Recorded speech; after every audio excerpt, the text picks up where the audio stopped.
안녕하십니까. 안녕하세요.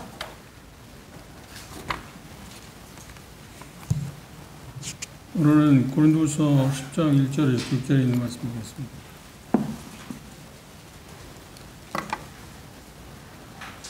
고린도후서 10장 1절부터 6절입니다. 앉아서 교도하겠습니다. 제가 먼저 10장 1절 읽겠습니다.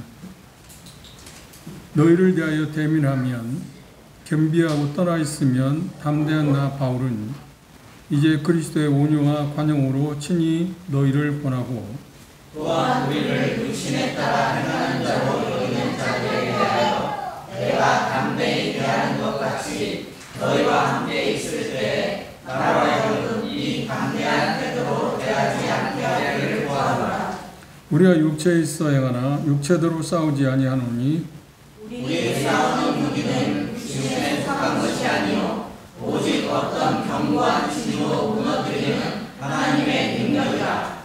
모든 이론을 무너뜨리며 하나님 아는 것을 대적하여 높아진 것을 다 파하고 모든 생각을 사로잡아 그리스도에게 복종케 하니 너희의 복종이 온전하게 될 때에 모든 복종하지 않는 것을 벌하라고 준비하는 중에 이르라. 예, 감사합니다. 고린도서 10장 1절에서 6절에 봤습니다. 이 본문에서의 주제는 영적인 어떤 전쟁에서 어떤 승리를 하기 위해서 바울은 어떻게 했는가에 대해서 이야기하고 있습니다. 그런데 10장이 지금까지 진행되어졌던 내용하고 새로운 것에 대해서 이야기를 하고 있습니다. 10장 1절을 다시 보시면 너희를 대하여 바울은 이제 그리스도의 온유와 관용으로 친히 너희를 권하고, 그런데 본문에서는 이제라는 말이 대단히 중요합니다. 이제 새로운 어떤 것을 지금 이야기하겠다. 이제까지 이야기했던 거하고 다른 새로운 것을 이야기하겠다고 하는 말을 하기 위해서 이제라는 말을 썼습니다. 이 본문에 있는 내용을 이야기하기 위해서는 그동안 우리가 공부했던 것을 좀 정리할 필요가 있습니다. 성경 해석하는 일에 있어서 네 가지 점이 있는데 그 중에 하나가 역사적인 관점에서 봐야 한다고 이야기했는데 그 중에 하나가 오늘 본문을 통해서 우리가 생각해 봐야 할 문제라고 생각합니다. 이제라는 단어는 이 단어에서 이 서신의 어떤 새로운 내용을 지금 말하기 위해서 쓰고 있습니다. 고린도서 1장에서 7장까지는 고린도 교회의 어떤 회복된 관계 그리고 관련된 문제들에 대해서 초점이 맞춰졌습니다. 그렇죠? 그런데 이제 관계가 회복되었기 때문에 바울은 고린도 성도들에게 예루살렘에 있는 성도들의 어려운 비난한 가난 가운데 싸우고 있는데 그것들을 어떻게 도와야 할 것인가 하는 것의 연보에 대해서 우리가 8장, 9장에서 보았습니다. 그리고 그때는 그 부드러운 것, 그리고 적절한 어떤 부드러운 표현을 썼습니다만은 이제 10장 이제라고 하는 말을 씀으로 인해서 이제 강경한 어떤 태도로 변하고 있는 것을 볼 수 있습니다. 왜 강경한 태도를 취하느냐 하면 그 당시 고린도 교회의 상황을 우리가 생각해 보면 좀 이해할 수 있습니다. 이유는 이 서신을 쓸 때 고린도 교회가 어떤 상황이 있었는지를 살펴봐야만 왜 바울 사도는 이제까지 온건하고 부드러운 말을 표현했는데 간곡하게 어떤 간청하는 말을 썼는데 이제 강경한 표현을 권위적이고 공격적인 말을 하고 있는가에 대해서 이해할 수 있다고 생각합니다. 먼저 그 배경을 살펴보기 위해서는 사도행전 18장을 보십시오.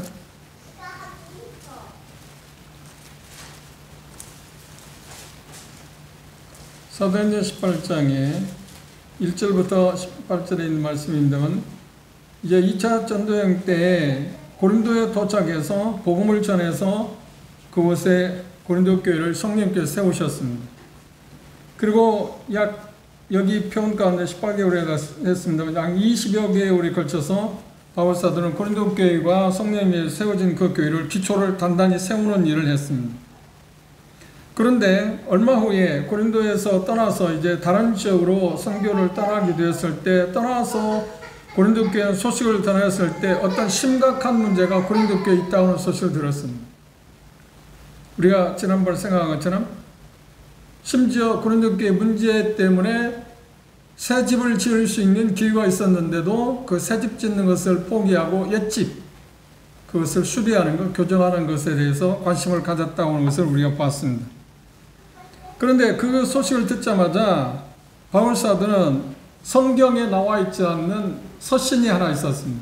그걸 5장에 보시면, 고린도서 5장을 보시면,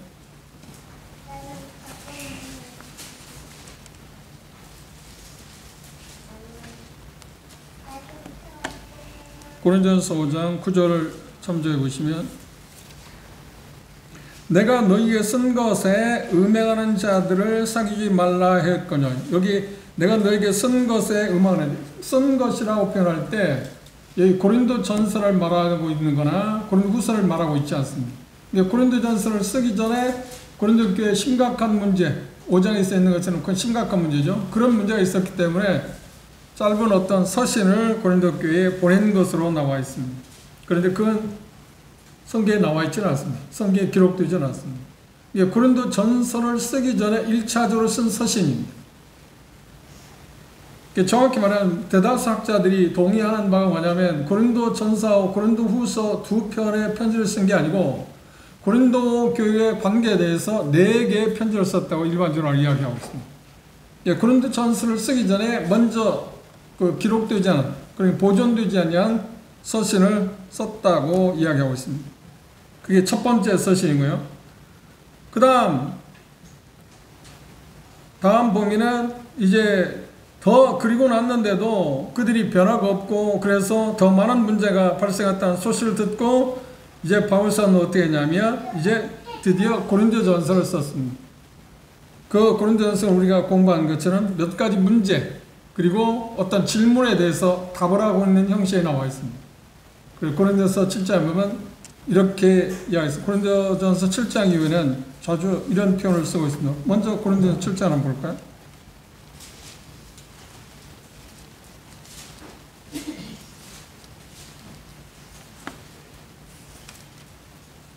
고린도전서 7장 1절을 보면 너희가 쓴 말에 대하여는 남자와 여자를 대하여는 그런 어떤 질문에 대한 답을 형식을 갖고 지금 이야기했습니다. 8장에서도 똑같이 그렇게 이야기하고 있습니다.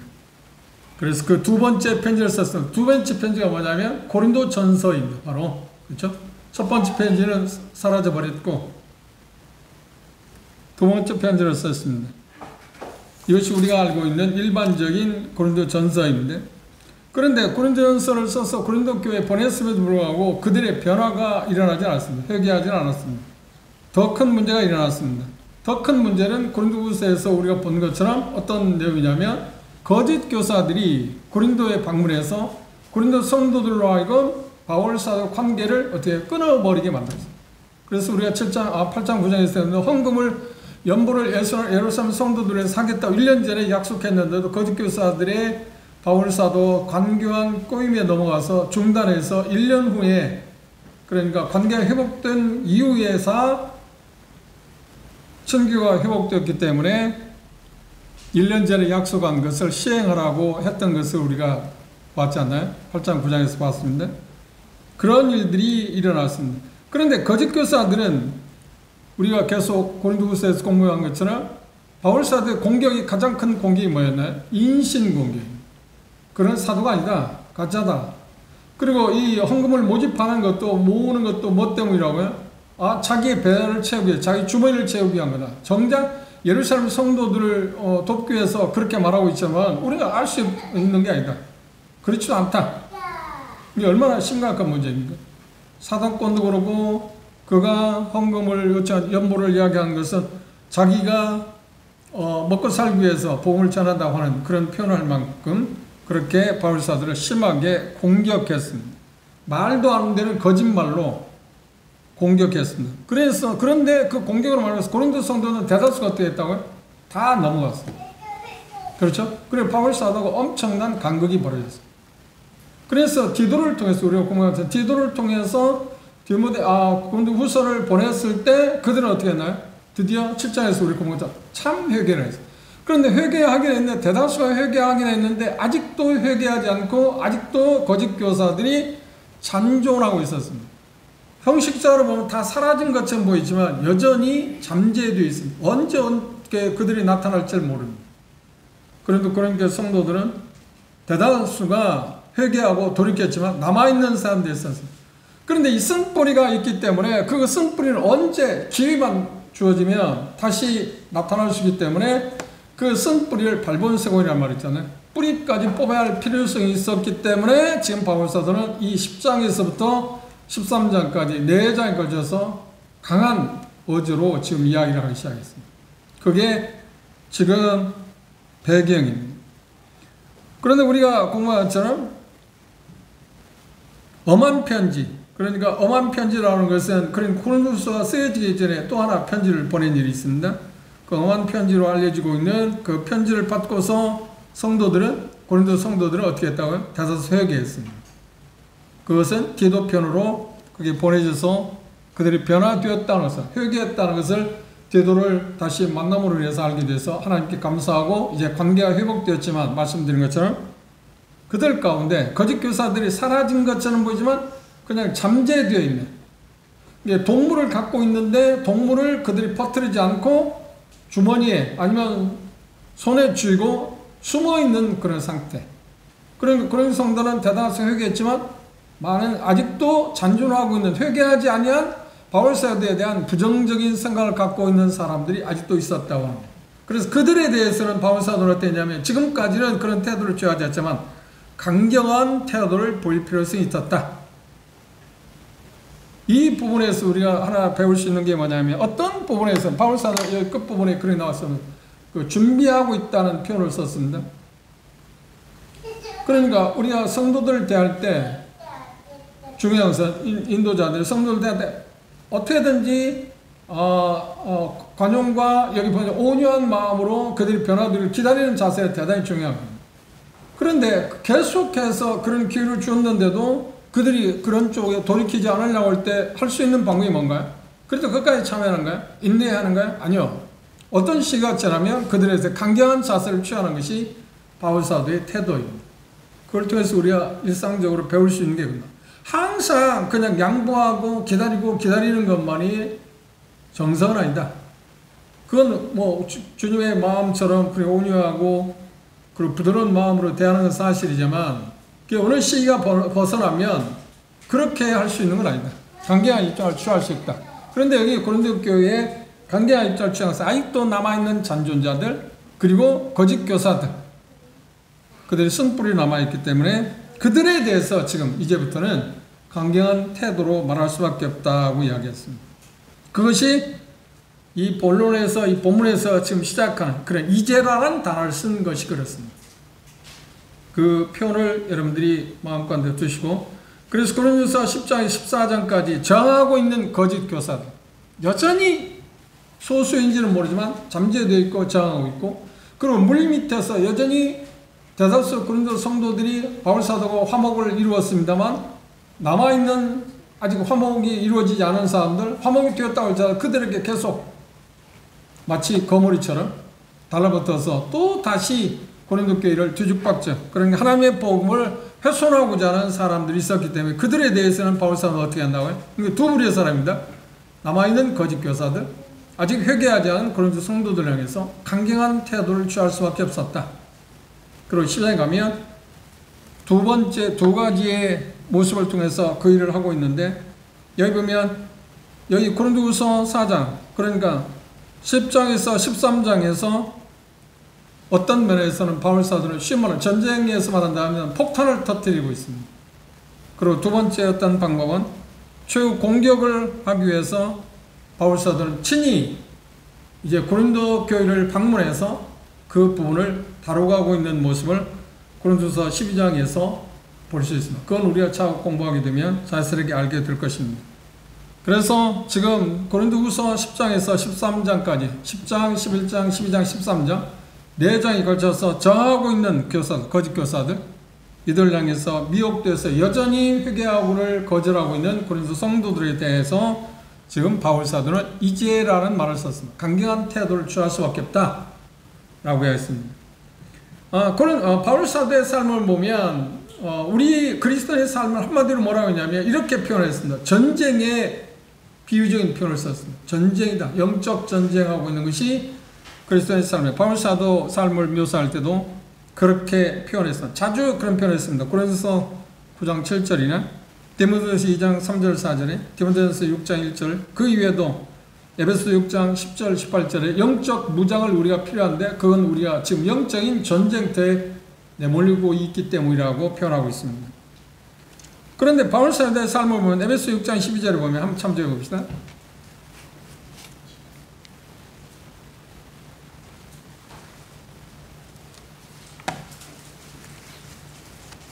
에베소 6장 12절입니다. 우리의 씨름은 혈과 육에 대한 것이 아니요 정사와 권세와 이 어두움의 세상 주관자들과 하늘에 있는 악의 영들에게 대합니다. 우리의 그리스도인 바울 사도는 우리라고 말씀했습니다. 바울 사도 마찬가지고 모든 그리스도인들은 어떤 것은 귀신의 세력과 싸우고 있다. 어둠의 세력과 싸우고 있다. 예, 본문에서도 그런 표현을 하고 있습니다. 그리고 인간의 어떤 세력들 사도행 9장에 나와 있습니다. 그리고 거짓 형제들과 싸움이 있었습니다. 그리고 거짓 사도들, 거짓 교사들,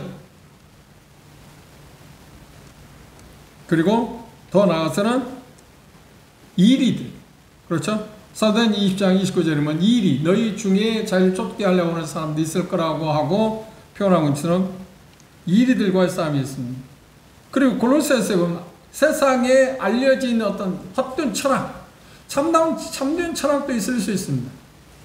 철학 자체는 하나님이 원하는 게 아니지만 그러나 어떤 부분에서는 좀 도움이 될 수 있는 철학이라는 게 있을 수 있습니다. 그런데 헛된 철학과 세상 철학이라고 말합니다. 그것과 싸우고 있다, 싸워야 한다고 이야기합니다. 한마디로 말하면 그리스도의 삶은 바울 사도를 표현해서 말하는 우리라고 하는 표현을 쓴 것을 통해서 모든 그리스도인들은 영적인 전쟁터에 지금 있다. 우리는 평화롭게 살 수 있는 삶이 아닙니다. 그렇죠? 그런데 바울 사도가 이런 영적 전쟁에 지금 내몰리고 그걸 임무를 수행해야 한다고 이야기하는 것은 본문에서 나오고 있습니다만 그건 자신의 어떤 영의 영광, 자기 자신의 어떤 유신, 자기 자신의 어떤 그런 것 때문이 아니고 중요한 것은 뭐냐면 복음의 진리와 하나님의 영광 때문에 지금 자신을 싸우고 있습니다. 그러니까 그 말은 무슨 말이냐면 지금 남아있는 거짓 교사들, 아직 회개하지 않는 그 고린도 성도들을 향해서 영적인 전쟁을 선포하는 이유가, 강경한 태도를 취하는 이유가 뭐냐면 여기 표현하고 있는 그리스도의 하나님의 복음을 보존하고 그리고 하나님의 영광을 위해서 그들을 대해서 나는 선전포고를 지금 하고 있다고 생각할 수 있습니다. 그런데 이 본문에서 영적 전쟁에서 승리하기 위해서 그리스도인이 다시 말해 우리가 갖춰야 할 어떤 네 가지 어떤 특성에 대해서 이 본문에서는 지금 이야기하고 있습니다. 첫째, 10장 1절에 보시면 그렇게 말했습니다. 그리스도의 군사, 찬송에 보면 우리는 십자가의 군사라고, 군대라고 표현하잖아요. 근데 그리스도의 군사된 우리는 뭐가 있어야 하냐면 영적 전쟁에 승리하기 위해서 중요한 게 뭐냐면 바울 사도가 그런 것 같아요. 연민의 정이 있어야 합니다. 연민의 정에서 불쌍히 여기는 마음이 있어야 합니다. 아무리 적대자 할지라도 아직 회개하지 않은 고린도 성도들 할 때 성도지 않나요? 그들에 대해서 불쌍해하는 마음을 갖고 있어요. 뭔가 복수하고자 하는 마음이 우리에게 있잖아요. 본성적으로. 자기를 해롭게 한 사람들이잖아요. 계속해서 지금 어렵게 한 사람이잖아요. 그리고 여전히 지금 회개하고 있지 않습니다. 성도들이. 그러니까 그들에 대한 생각 가운데 인간적인 정서는 어떤 거예요? 가만히 두지 않겠다. 뭔가 기회가 있으면 복수하겠다. 안간포를 하겠다는 게 우리의 정서 아닌가요? 우리 육신이 아닙니까? 근데 바울은 그 마음을 갖고 있지 않았어요. 오히려 그들을 불쌍해하는 마음이 있었다. 연민이죠. 이게 우리들에게 있어서 중요한 거예요. 그러니까 이것은 어떤 사람에게 있어서는 이 태도를 취하고 그리고 바울 사도가 지금 고린도 성도들, 회개하지 않은 성도들을 거짓 교사들, 남아있는 거짓 교사들 대하는 것처럼 어떤 경우에 어떤 성도들에게서 강경한 입장을 취할 때도 있어요. 그러나 기본적인 것은 어떤 태도가 있어야 한다고? 연민을 갖고 있어야 한다. 아직도 회개하지 않은 자들, 그리고 반역을 계속하고 있는, 숨어있는 그들을 향해서 반역을 끝내고 그리스도와 화해하라. 그러니까 나와 화해하자는 말이 아니고 그리스도와 지금 관계가 문제가 있으니까 그분과 관계를 회복하면 자연스럽게 고린도 성도들하고 바울 사도 관계가 어떻게 돼? 회복되는 거잖아. 우리는 종종 이렇게 생각합니다. 어떤 관계가 훼손되면 그 사람과 나와 관계를 회복시키고자 하는 마음이 먼저 갔습니다. 교회에 분쟁이 일어날 때도 어떤 분쟁의 당사자들을 생각할 때 그 사람과 그 사람, 어떤 사람들, 분쟁의 소지가 이렇게 가해자든 그 피해자든 그들이 어떤 화해가 이루어져야 한다고 생각. 그건 맞는 겁니다. 그런데 중요한 먼저는 그게 아니에요. 먼저는 그게. 먼저는 누구하고 해? 그렇죠. 주님과의 화해가 이루어져야 돼요. 그러니까 주님과 화해가 이루어지면 인간 관계도 회복되는 것입니다. 이게 우선적인 거예요.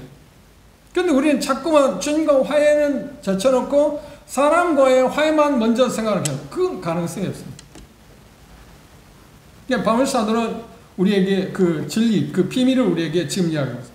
나와 화해자는 게 아니다. 나와 물론 화해를 해야겠죠. 그래서 반복하는 사람이.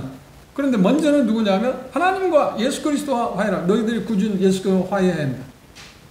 그러니까 그들에게 화해하라고 말하기 위해서 어떤 말을 하고 있는 거예요? 그렇지. 여기 표현한 두 단어를 쓴 온유, 관용. 연민의 마음을 갖다, 불쌍히는 마음을 갖고 있다. 그 표현을 두 가지로 썼습니다. 온유라는 말은 뭔가요? 우리가 일반적으로 온유라고 하면 당시 헬라 문화에서는 대단히 그 좋은 의미로 받아들이지 않았습니다. 힘이 없는 사람들이 하는 일이지 강한 사람들, 힘 있는 사람들 온유라는 것은 덕목이 아니다. 그렇게 생각했습니다. 그런데 기독교가 당시 그 문화에서 어필할 수 있었던 건 뭐냐면 예수님께서 마태복음 10장에서 10장에 말한 거죠. 내 마음은 나는 마음이 온유하고 겸손하니 내게 와서 멍에를 배우라 하죠. 예수님 말씀은 그분 자신이 온유하다고 했어요. 그러면 온유란 말은 뭔가요? 그냥 문자에는 부드러움이라. 그런데 부드러운 것만이 온유가 전체는 아닙니다. 온유는 정확히 말하면 불쾌함을 인내하고 견디는 결과가 나오는 어떤 겸손하고 그리고 여기 표현한 것처럼 부드러운 태도를 가지는 것. 정확히 말하면 약함이 아니고 통제된 어떤 힘. 어떤 상황이든지 조절할 수 있는 힘. 그걸 온유라고. 그럼 온유는 얼마나 큰 힘입니까? 덕목 중에서 정말 아름다운 덕목 아닌가요? 그렇죠? 그래서 1절에서 다시 보시면 그래서 바울 사도는 이렇게 표현했습니다. 본문으로 다시 돌아와서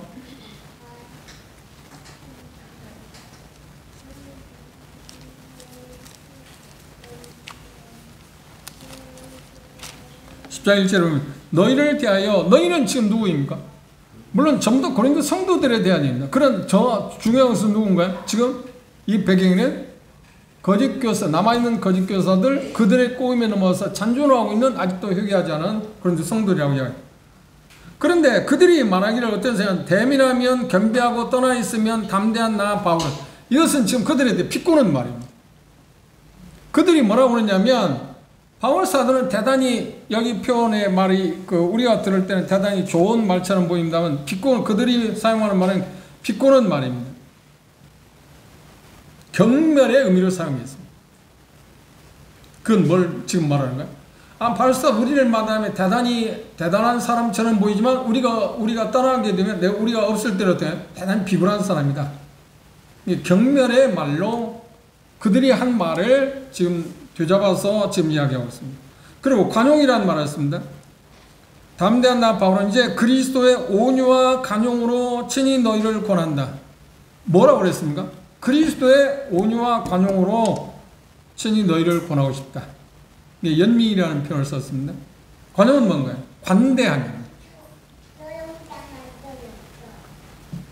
정확히 말하면 관용이라는 말은 자신의 어떤 법적 권리가 있음에도 불구하고 힘이 있음에도 불구하고 능력이 있음에도 불구하고 최대로 그것을 주장하기를 정중하게 거부하는 것. 그걸 관용이라고 말합니다. 두 태도는 우리가 알고 있는 것처럼 그리스도의 온유와 관용이라고 말했어요. 예수 그리스도의 성품에 대해서 두드러진 성품입니다. 그렇죠? 온유, 관용. 그러니까 바울 사도는 그리스도를 통해서 온유와 관용을 배웠기 때문에 성도들을 대할 때냐면 그 태도를 그들에게 지금 대하고 있다. 그 태도로 나는 여러분들을 권한다. 그런데 그 표현을 뭐냐면 그리스도의 온유와 관용으로 나는 여러분들 대하고 그 마음으로 여러분들에게 권한다. 참 놀라운 마음입니다. 그런데 그 대상이 누군가요? 그들이 온유를 베풀 수 있는 대상도 아니고 관용을 베풀 수 있는 사람이 아니잖아요. 적대자들이잖아요. 자기들을 계속해서 괴롭히는 사람이잖아요. 그런데 그들에 대해서 주님이 당시 수많은 적대를 당해서 온유와 관용으로 대한 것처럼 바울사도는 지금 고린도 성도들을 대한다. 이게 주님을 닮았다는 모습입니다. 이게 참 어려운 일입니다. 왜냐하면 우리는 본성적으로 상대적이고 싶어 하잖아요. 상대방이 선을 베풀면 나도 선을 베푸고 상대가 악을 베풀면 나도 악을 그런 안갚음하고자 하는 것이 본성적입니다. 그리고 안갚음하는 것은 당연한 거 아닌가요? 그리고 그건 옳은 거 아닌가요? 세상의 가치관을 보면 그렇죠. 그건 옳은 거예요. 그걸 안 하는 것은 바보예요. 힘이 없어서 안 하는 것은 어쩔 수 없지만 그렇게 할 수 있음에도 안 하는 것은 바보 아닌가요? 근데 이 관용이라는 말은 내가 그거 할 수 있는 온유라는 말을 하는 거예요. 내가 할 수 있는 힘이 있고 능력이 있음에도 나는 그렇게 대하고 싶어. 왜? 주님이 나를 그렇게 대했고 그래서 나도 주님의 마음을 갖고 여러분들을 그렇게 대하고 싶다. 라고 지금 이야기했어요. 그 이야기를 들을 때 그런데 성도들만 어떤 마음을 갈까요? 그렇지. 마음이 누그러지지 않아요. 부드러워질 수 있잖아요. 이게 지금 우리 영적 전투에서 우리의 관계가 훼손된 사람들을 대할 때 기본적인 자세라고 이야기해요. 그래 베드로도 이렇게 표현했습니다. 베드로전서 2장 보십시오.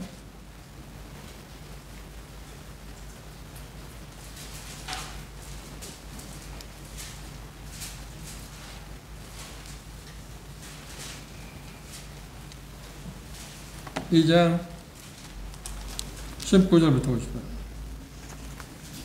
주님의 온유와 관용에 대한 이야기를 그렇게 말합니다. 애매히 고난을 받아도 하나님을 생각함으로 슬픔을 참으면 이는 아름다우나 죄가 있어 매를 맞고 참으면 무슨 칭찬이 있으리. 오직 선을 행함으로 고난을 받고 참으면 이는 하나님 앞에서 아름다우니라. 이를 위하여 너희가 부르심을 입었으니 그리스도도 너희를 위하여 고난을 받으사 너희에게 본을 끼쳐 그 자취를 따라오게 하셨다. 온유와 관용.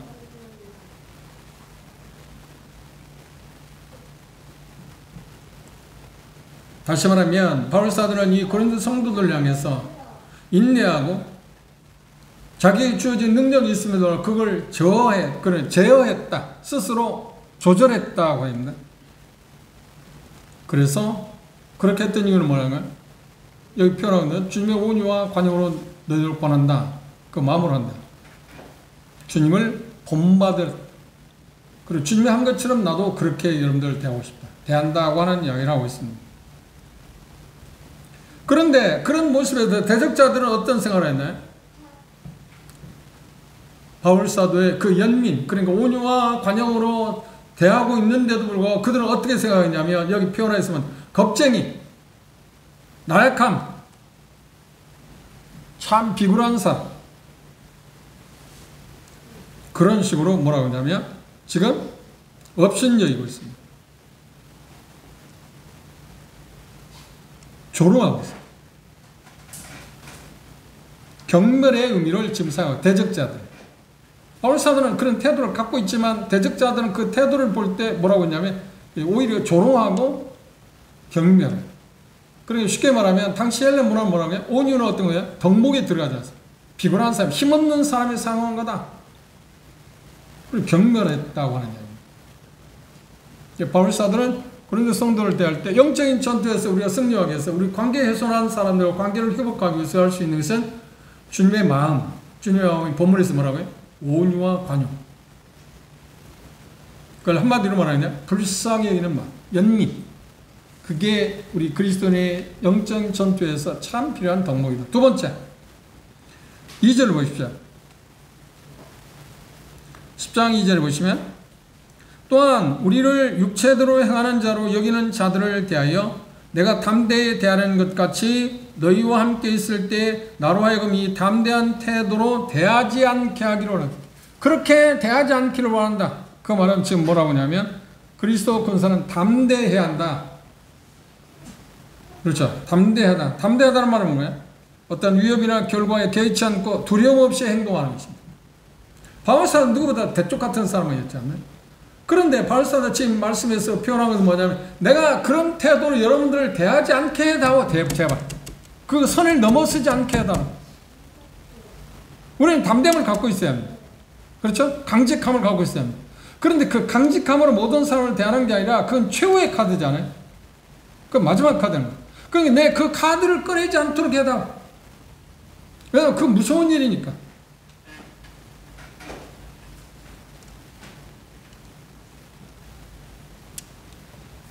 그런데 이 표현 가운데 좀 이해하기 어려운 말이 있어요. 육신을 따라 사는 자들이라고 했습니다.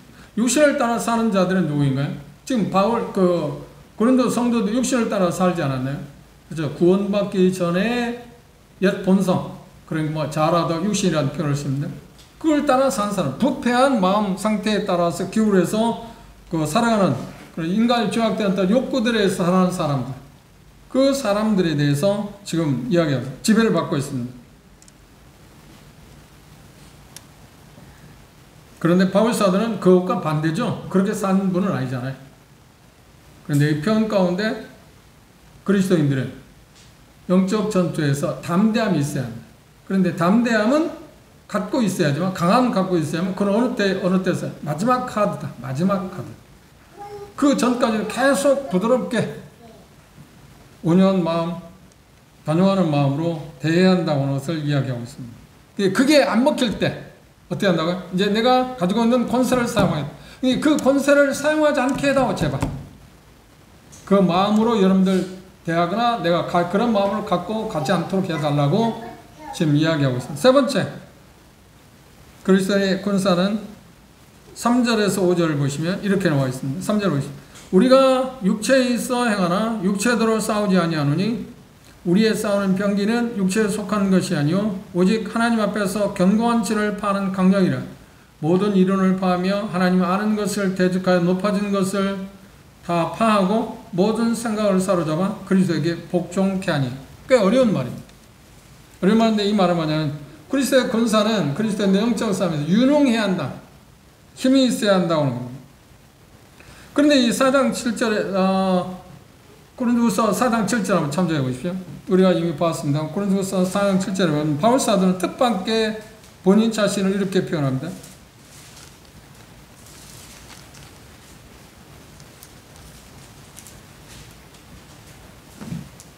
우리가 이 보배를 어디 갖다고요?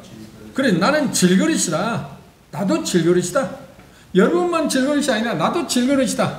그 말은 뭐냐면 이 표현 가운데서 이렇게 말했어요. 3절을 다시 보십시오. 우리가 육체에 있어 행하나. 나도 사람이다. 쉬운 말로 하면. 나도 육체를 갖고 있는 사람이다. 이 표현하기가 대단히 어려운 말입니다. 바울사는 나도 인간이다. 나도 사람이다. 난 사람에 불과하다. 여러분과 다른 게 있다고 하면 나도 똑같은 사람인데 내게는 다른 게 있다. 성령님으로부터 내게 주어진 그 어떤 것이 있다는 표현합니다. 나도 사람이라고 하는 인간이라고 하는 것을 시인하고 있습니다. 질그릇이라고 말하고 있습니다. 그런데 사람이기는 사람인데 내가 여러분들 대하고 싸우는 영적인 전투에 싸우는 것은 사람의 무기를 갖고 나는 여러분들 대하고 싶다. 싸우고 싶지는 않다. 그렇죠? 그래서 그러면 우리에게 주어진 이 강력한 진을 파는 그 힘이다 그랬습니다. 그건 뭘까요? 그건 말할 것도 없이 하나님의 말씀이죠. 성령이 에베소 5장에서 그걸 이렇게 표현해서 6장에서 보십시오. 에베소 6장 보십시오. 영적 무기에 대해서 표현할 때 에베소 6장 12절에 그렇게 말했습니다. 우리의 싸움은 씨름은 혈과 육에 대한 것이 아니요 정사와 권세와 이 어둠의 세상 주관자들과 하늘에 있는 악의 영들에게 대한. 이게 사람인데 사람이 대하는 방식으로 나는 사람을 대하고 싶지 않다. 싸울 수 있는 게 아니다. 그렇죠? 그건 이길 수 있는 게 아니니까. 강력한 진인데 그 무서운 세력이 있는데 어둠의 세력, 악의 세력, 세상의 힘, 그리고 공족의 권세 자민들과 싸움, 그리고 지금 현 실질적으로는 고린도 성도들 아직 회복되지 않은 사람들의 마음 가운데 누가 지배를 하고 있나요? 그렇죠. 악한 영들이 지배하고 있죠. 그들과 싸움에 쓰이기 위해서, 다시 말해 그들을 그곳에 건지기 위해서는 내가 사람의 방법, 사람의 계획, 그런 어떤 지혜를 갖고 그 접근하겠냐? 그렇게 가능해? 그렇지 않다.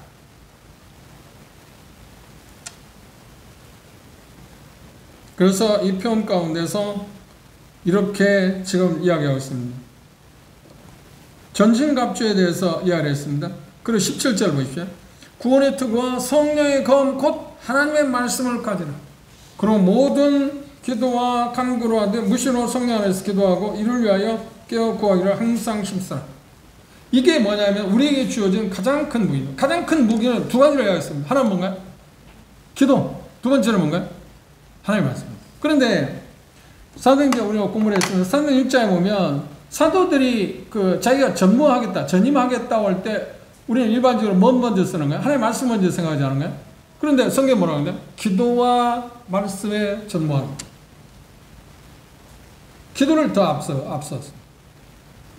우리는 공부했잖아요. 성경의 문자를 순서를 쓸 때 마음대로 순서를 쓴 게 아닙니다. 제게 있어서 어떤 면에서 정말 더 신경을 쓰고 보완해야 할 게 뭐냐면 말씀을 가르치는 사람 입장에서 기도라는 것이 우선해야 한다. 그건 우리가 일반적으로 알고 있잖아요. 근데 그걸 실행하기 생각하기 쉽지 않습니다. 그래 바울사들은 제가 자주 만나는 사람들 어떤 지역교회 가면 꼭 부탁하는 게 뭐냐, 저를 위해서 기도해 주십시오. 이유가 뭔지 아세요? 그렇지, 기도의 힘보다 강한 게 없기 때문에 그렇습니다. 말씀 성령금을 정확히 잘 사용할 수 있기 위해서는 뭐가 필요하다? 그분의 도움이 필요하다.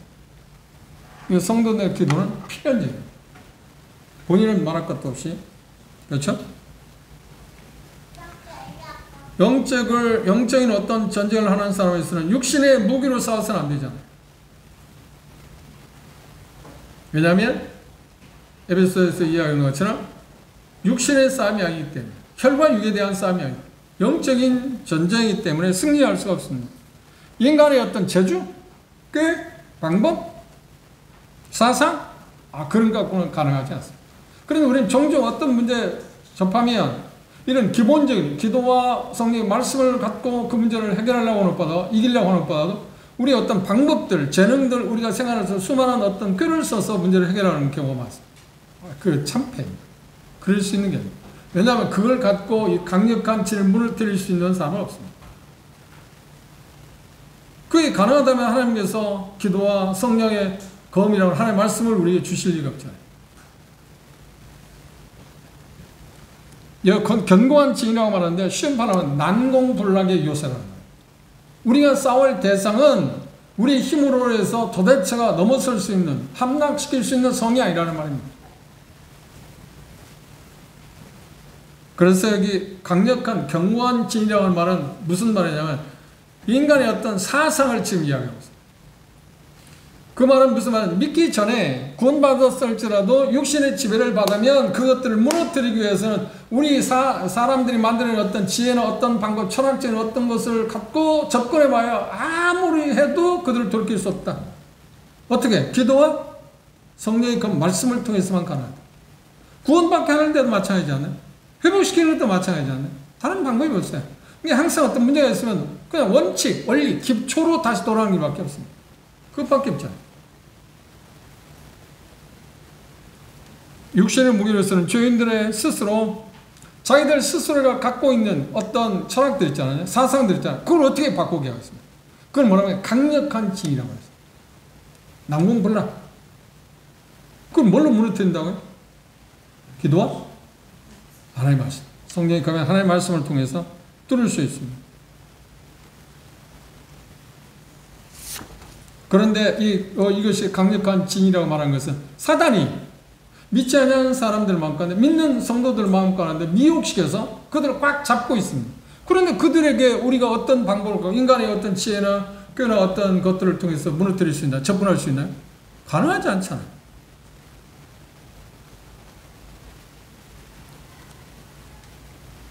그래서 강력한 진이라고 표현할 때 두 가지를 어떤 분은 그렇게 말했습니다. 하나는 인간에게 주어진 잘못된 어떤 사상.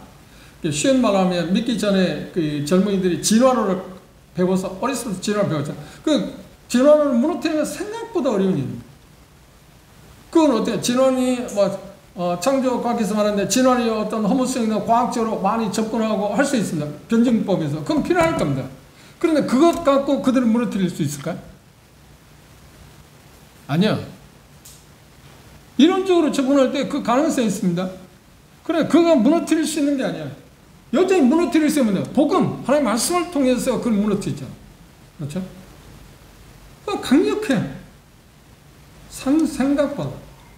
그런데 물론 우리는 변증법적으로 진화이 얼마나 허상인가 그걸 설명할 수 있습니다. 아이들 같은 경우는 그걸 이야기하면 내가 잘못 알고 있네 할 수는 있습니다. 그럼에도 불구하고 여전히 그 아이들 마음이라도 학생들 마음에는 그 진화론에 대해서 허상이라고 생각하고 있지만 그것이 잘 꽉 잡고 있잖아요. 그것을 벗어나 빼내올 수 있는 방법이 뭔가요?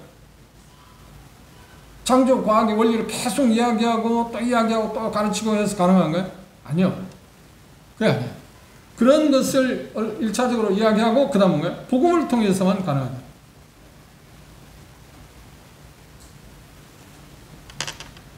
그러니 필요 없다는 게 아닙니다. 그런데 종종 우리가 실수하는 게 뭐냐면 그렇게 하면 다 되는 것처럼 생각하는 게 문제라는 거예요. 아니요. 그게 가능성이 있는 거예요. 또 하나는 강력한 지혜라고 할 때 모든 비성경적인 사고체제 그걸 강력한 지혜. 성경과 다른 하나님의 말씀과 다른 쪽의 어떤 것들 그러니까 그걸 집에 그런 것을 심어준 건 무엇인가? 실상 우리가 학문을 통해서 배우기도 하기는 하겠지만 배웠다 세상적인 어떤 걸 배웠지만 근본적인 것은 뭐예요? 에베소 2장에 공중의 권세 잡은 자들이 지배하고 있어요. 그걸 어떻게 파하냐고. 어떤 학문, 어떤 것들을 통해서 설득시킬 수 있을까요? 설득될 수 있는 게 아니에요. 그래서 하나님을 향해서 아는 것, 그 높아진 것들, 대적해서 하나님 아는 것을 대적해 높아진 것이라고 표현했어요. 그 바로 쉬운 표현하면 하나님을 향해 하나님께서 말씀하신 말씀에 대해서 전혀 받아들이고 있지 않는 그런 하나님의 말씀에 반하는 그것들에 대해서 지금 이야기하고 있습니다. 비성경적인 사고체계. 그걸 바울 사람은 하나님을 아는 것을 대적하여 높아진 것이라고 합니다. 그것들을 무너뜨릴 수 있는 게 뭔가요? 경관치를 무너뜨릴 수 있는 게 뭔가요? 바울 사람이 본문에서 그렇게 말했잖아요. 다시 봅시다. 4절. 우리의 싸우는 병기는 육체에 속한 것이 아니요 오직 하나님 앞에서 경관치를 파는 강력이라. 강력이란 가장 큰 힘이 있는 것이 뭐냐면 말씀드린 것처럼 기도와 성령의 곧 하나님의 말씀으로 가능하다 이야기했습니다. 모든 이론을 파하고 하나님 아는 것을 대적하여 높아진 것. 하나님을 아는 것을 대적하여 높아진 걸 뭐라고 했었는데? 성경적인 비성경적인 사고체계. 그럴 때 무너뜨려서 모든 생각을 사로잡아서 그리스도에 복종케 한다. 돌아오게 한다. 귀하게 한다. 항복하게 한다. 그 방법 뭐라고요? 인간의 꽤 어떤 배움, 학문, 철학, 사상 그게 아니고 뭐라고요? 기도와 하나님 말씀을 통해서. 우리가 그것 때문에 하나님 말씀을 하나님 복음을 통해서 우리가 돌아왔잖아요. 우리가 알고 있는 학문이나 이것이 진실이야 옳은 거라고 생각했는데 복음을 듣고 나니까 이게 잘못된 거라고 그때서 확신하잖아요. 그 전에는 피상적인 거죠. 이게 잘못된 거야. 그냥 진정으로 잘못된 거라고 이야기할까요? 아니 그럴 수가 있는 게 아니에요. 다시 되돌아갈 수밖에 없는 거죠. 여기 본문에서 바울 사도가 지금 우리가 벌이는 전쟁에서 목적은 사람들의 생각하는 방식을 바꾸는 거예요. 생각하는 방식을 바꾼다는 좀 오해스러운 이야기인데 그 말은 뭐냐면 그들의 생각에서 잘못된 것, 상식, 비상식적인 것, 그리고 비성경적인 체계 그것들을 거기에서 돌아서게 하는 것. 그것이 목적이다. 그런데 성도들이 지금 그쪽에 매몰되어 있기 때문에 그쪽에서 그들이 돌아오게 할 수 있는 방법은 유일한 건 뭐라고요? 그들의 생각을 사로잡는 거다. 어떤 무엇으로? 하나님의 복음을 통해서. 그리고 그것들은 더러운 사상이 아닙니다. 거짓된 것입니다. 그래서 복음을 통해서 그리스도에게 돌아오게, 그리스도에 복종케 하는 거라고 말했습니다. 이것이 가장 중요하다. 그런데 여기 표현하고 있는 것처럼 무기는 뭐라고요? 그렇죠. 먼저 에베소에서는 성령의 검 곧 하나님의 말씀. 그 다음 기도에 대해서 언급을 했습니다. 그걸 빼놓을 수 있는 게 아닙니다. 여러 성경에서 자주 그 표현하고 있습니다. 사도행전 6장 7절 하나 참조해 볼까요?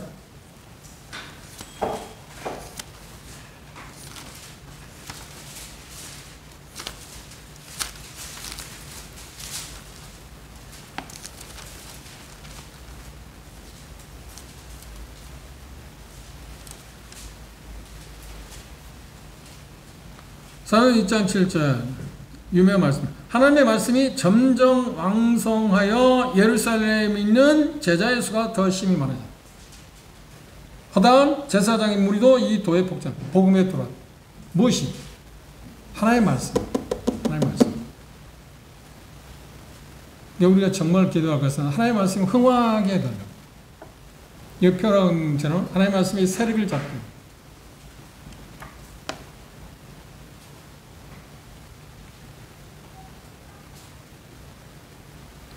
쉬운 말하면 영적 전쟁에서 승리하는 비결은 사람들이 믿는 거짓말에 맞서서 하나님 말씀의 검을 능숙하게 사용해야 합니다. 그래서 우리가 할 수 있는 건 진리를 알지 못하면 하나님 말씀을 옳게 분별해야 하는 이유가 뭐냐? 그걸 옳게 우리가 사용하기 위해서인가 아닌가? 잘못 알고 있으면 우리는 잘못 사용할 수 있습니다. 그리고 성령님께서 의도한 것이 아닌 그 말씀을 우리가 사용하게 된다면 실효성이 있어요, 없어요? 실효성이 없어요. 그래서 우리 하나님 말씀을 정확히 배워야 할 이유가 거기 있지 않나요? 그래서 하나님이 성령님이 기록한 그 내용을 그대로 우리가 말해야 할 이유가 거기 있어요. 그래야 성령이 역사할 수 있습니다. 그래서 우리들은 그리스도의 군사된 우리들은 어떤 삶이다. 구원받자마자 우리는 끊임없이 성경을 연구하고 배워야 합니다. 왜요? 그래야 적절하게 무기를 사용할 수 있습니다. 끝으로 고린도서 10장 6절에 보면 6절 좀 보십시오. 6절에 뭐라고 했나요?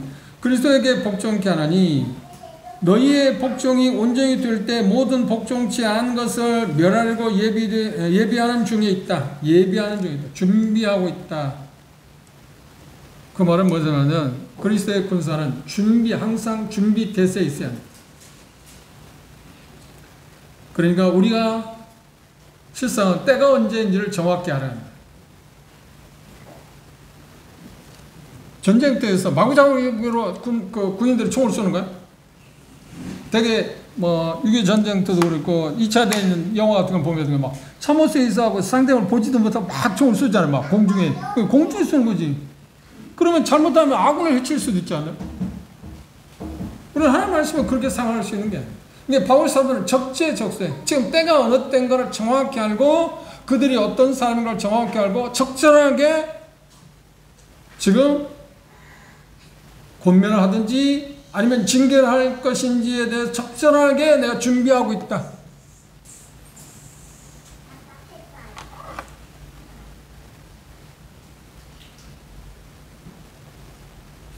그런데 성도들이 아직 복종치 않은 것에 대해 벌할 용기와 능력이 있었습니다. 그렇죠?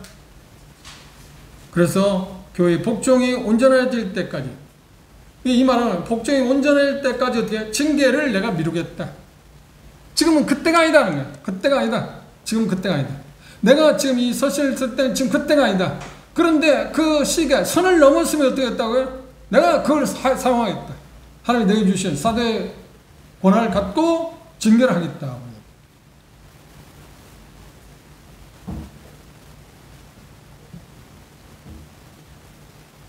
그런데 그때까지 어떻게 했다고요? 바울 사도는 기다리고 있다고.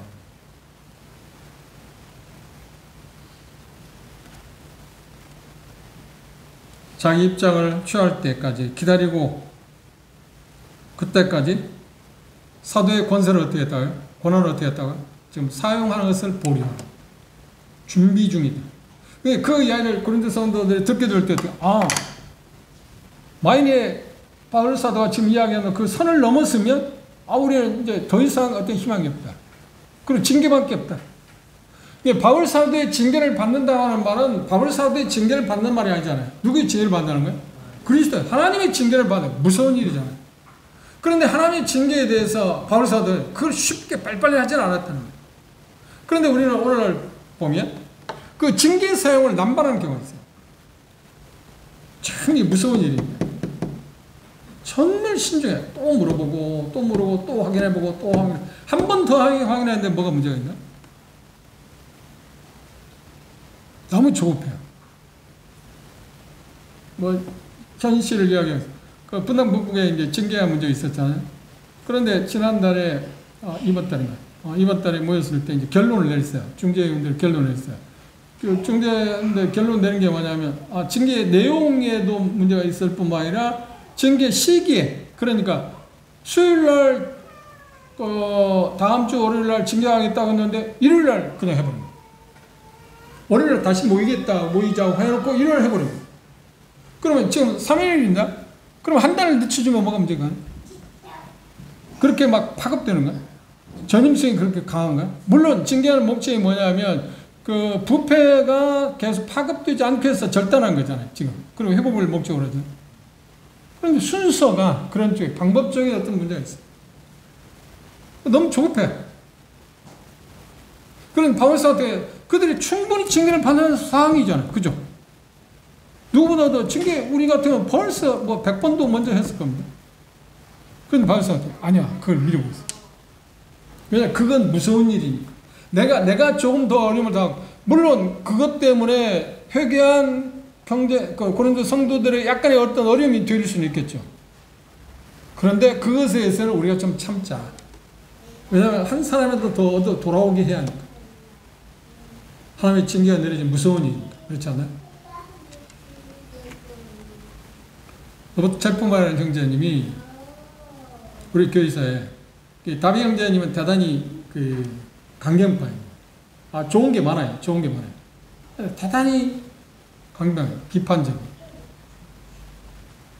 그런데 그 지역교회에서 징계 문제가 있었을 때 첼프만 형제님이 다비 형제를 만나서 그랬답니다. 좀 신중하게 그분이 그 형제에게 소매의 귀를 더 주고 또 알아보고 또 귀를 주십시오. 그랬답니다. 그런데 그렇게 하겠다고 했는데 돌아와서 보니까 얼마 안 돼서 징계했다는 말을 했어요. 그래서 다시 가서 물어봤습니다. 왜 그렇게 빨리 징계했습니까? 그러니까 징계를 하지 않으면 그게 파급되어져서 더 어려울 것 같아서 빨리 했다고. 근데 첼프만이 한 유명한 말이 있어요. 나 같으면 6개월도 더 기다렸을 거야. 그리고 찰스 볼존이 그 첼프만 형제에 대해서 뭐라냐면, 내가 만난 그 당시 내가 만난 그리스도인과 가장 주님을 닮은 사람입니다. 같은 고리를 갖고 있는 사람이 아닙니다. 그렇죠? 스볼존은 침례교 사람이고, 이건 지금 형제 아닙니다.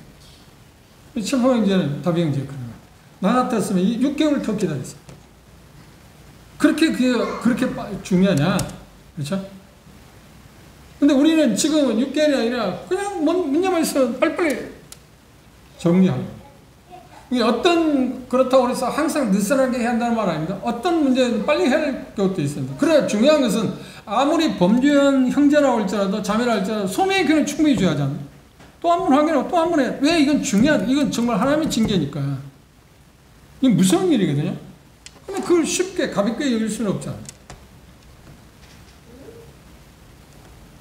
그런데 전반적으로 디모데후서 3장에 보면 말세에 고통하는 때가 있을 거다. 말세에 고통하는 때가 있을 거다. 여러 가지 하는데 그 중에 하나가 먼저 조급하다. 사람들이 조급하다. 우리 그래요. 지금 대단히 조급해. 그저 첫 번째가 사람들이 돈을 사랑한다. 조급하다. 그럼 무장하다. 무자비하다.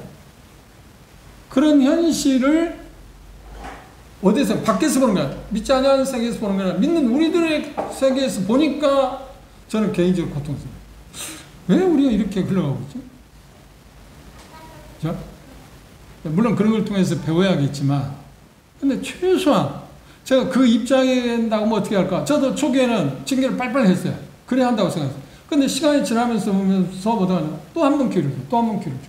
그리고 징계하고 나서 그 대사를 불렀어요. 그리고 교회에서는 장로들이 그때 동성교에서 5명 있었는데, 장로교회에서는 형제에 대해서, 형제자매에 대해서 이렇게 징계하기로 했습니다. 이의가 있으십니까? 그렇게까지 했다니까요. 6개월 동안 교회는 나올 수는 있지만 떡과 잔에 참여하지 못하게 했습니다. 그 이의가 있습니다. 이의가 있으면 또 다시 하죠. 그러면 또 우리가 다시 의논해요. 그러니까 그 형제 부부가 뭐라고 했냐면 이의가 없다고. 그리고 그 징계를 완전히 기쁘게 받아들였잖아요.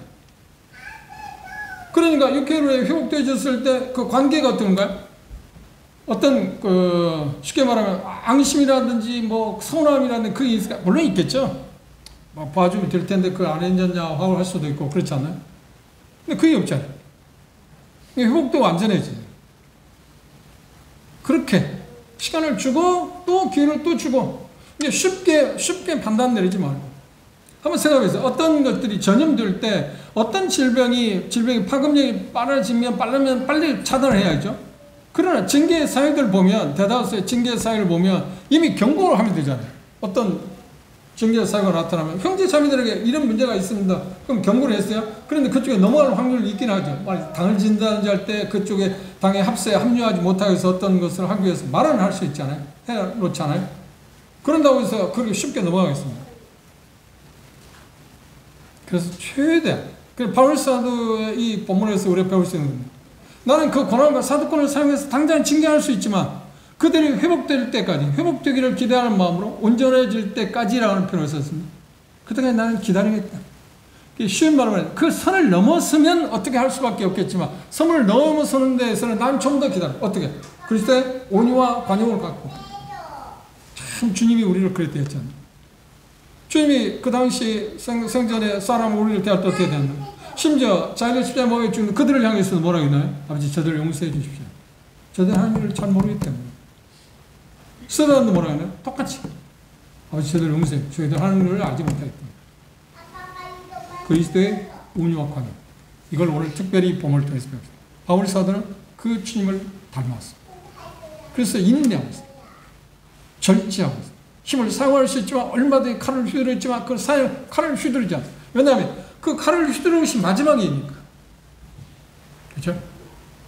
우리 인간관계에서 이런 태도를 우리가 지향한다면 우리의 관계는 얼마나 좋아지겠습니까? 특별히 징계하는 일에 있어서 바울 사도가 우리에 대한 그 태도를 우리가 본받도록 합시다. 그래서 뒤를 줘야 돼. 자꾸 소매의 귀를 줘. 뭐 서운한 게 있냐? 또 말할 게 있으면 또 말하십시오. 또 뭐 부정하게 또 말할 수 있는 게 말하십시오. 그리고 증거들을 더 많이 수집하고 그렇지 않아요? 그런 그 태도를 우리가 취하게 되면 관계가 징계를 받는다 할지라도 관계가 훼손되지는 않을 것이에요. 근데 대개 경우 어떻게 징계는 우리가 일반적으로 생각할 때 잘라버리기 위한 거, 쫓아내기 위한 어떤 방법을 인상을 받지 않나요? 그런 건 아닙니다만 결과는 그렇잖아요. 결과는.